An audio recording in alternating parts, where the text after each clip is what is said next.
చిరంజీవి హీరోగా బాబికొల్లి దర్శకత్వంలో మైత్రి movie makers నిర్మించిన వాల్తేరు వీరయ్య మూవీ 2023 సంక్రాంతికి విడుదలైన భారీ వసూళ్లతో ఘన విజయం సాధించింది. ఇప్పుడు ఈ బ్లాక్ బాస్టర్ కాంబినేషన్లో మరో సినిమా చేయడానికి సన్నాహాలు జరుగుతున్నట్లు తెలుస్తోంది. వాల్తేరు వీరయ్య తరువాత బాబీ డైరెక్ట్ చేసిన మూవీ డాకు మహారాజ్. బాలకృష్ణ హీరోగా నటించిన ఈ చిత్రం ఈ ఏడాది సంక్రాంతి కానుకగా విడుదలయ్యి మంచి విజయాన్ని సాధించింది. ఇలా వరుస విజయాల తర్వాత బాబీ డైరెక్ట్ చేయబోయే సినిమా ఏంటంటే ఆసక్తి నెలకొంది. రవితేజ వంటి హీరోల పేర్లు వినిపించాయి. బాబీ బాలీవుడ్కి వెళ్తాడని కూడా వార్తలొచ్చాయి.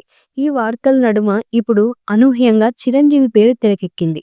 బాబీతో మరో సినిమా చేయడానికి చిరు ఓకే చెప్పినట్లు సమాచారం. ఈ సినిమా కూడా మైత్రి మూవీ మేకర్స్ బ్యానర్లోనే రూపొందుతున్నట్లు చిరంజీవి ప్రస్తుతం వశిష్ఠ దర్శకత్వంలో విశ్వంభర సినిమా చేస్తున్నారు. ఆ తర్వాత దర్శకుడు శ్రీకాంత్ వదిల, అనిల్ రావిపూడి ప్రాజెక్టులు లైన్లో ఉన్నాయి. వీటి తర్వాత బాబీ ప్రాజెక్ట్ సెట్స్కి పైకి వెళ్లే అవకాశం ఉంది. ఈలోపు బాబీ కూడా వేరే ఎవరైనా హీరోతో సినిమా చేస్తాడేమో చూడాలి. ఈ మూవీపై మీ అభిప్రాయాన్ని కామెంట్ బుక్లో తెలియచేయండి. ఈ వీడియో మీకు నచ్చితే లైక్ చేయండి, షేర్ చేయండి, కామెంట్ చేయండి. మరిన్ని అప్డేట్స్ కోసం మా ఛానల్ని సబ్స్క్రైబ్ చేయండి.